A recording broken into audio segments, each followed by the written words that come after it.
இன்றைக்கு ஒரு திருச்செயில் எடுத்துக்குவோம். தா அப்படிங்கிற இடத்துல தவணம், மாரோகம், வாதம், சைத்தியம், அரோசகம், மெய் சுவரவே செய்யும் மூலச்சூடு, இளைப்பு, உடற்றுவிக்கல், அவதிசை பேதி, சீழ், நோய், அண்டவாதங்கள், சூளை எவையும் என்னிடத்து எய்தாமல் எம்பிரான் திணிவேல் காக்க. இந்த மாதிரி ஒரு இதை கேட்கும் பொழுது அந்த வீட்டில் எந்த நோய்கள் இருந்தாலும் அது கட்டுப்பட்டாகணும். தவணம், மாரோகம் அப்படின்னா எல்லா நோய்களும், மாரோகம் எல்லா பெரிய நோயாக இருந்தாலும் கட்டுப்படணும். தவணம், மாரோகம், வாதம், வாதத்தையும் கொண்டு வந்துட்டார். சைத்தியம், அங்கே பித்தத்தை கொண்டு வந்தார், இங்கே வாதத்தை கொண்டு வந்திருக்கார்.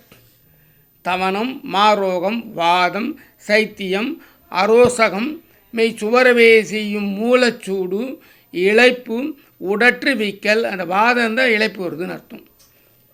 இளைப்பு, அவதிசை பேதி, சீழ், நோய், அண்டவாதங்கள், சூளை எவையும் என்னிடத்து எய்தாமல் எம்பிரான் திணிவேல் காக்க. 96 தத்துவங்களில் இந்த 3 இருக்குது. பித்தம், வாதம், கபம் இருக்குது. அது 3 குற்றங்கள்னு சொல்லி சாமி கொடுப்பாங்க. அதனால் இதெல்லாம் நம்மளுடைய எண்ணங்கள் மூலமாக வர்றது தான், வெளிப்பாடுகள் தான். அது ஊழ்வினையால் வருவது தான். இது நம்மளே இதை சுக்கு, இஞ்சி அந்த மாதிரி சாப்பிட்டு அது கொஞ்சம் கொஞ்சமாக உங்களுக்கு கிடைக்கும். சாப்பிட்ணுன்னு எண்ணம் வரணும். அது சாப்பிட்றது நினைப்பு சாப்பிடுங்க, கண்டிப்பாக நல்லாயிட முடியும். இதுக்கு தான் இந்த மந்திரத்தை சொல்லும்பொழுது அது சாப்பிட்றதுக்கு வாய்ப்பு கிடைக்கும். வெற்றி பெறுங்கள், நல்லா இருங்க.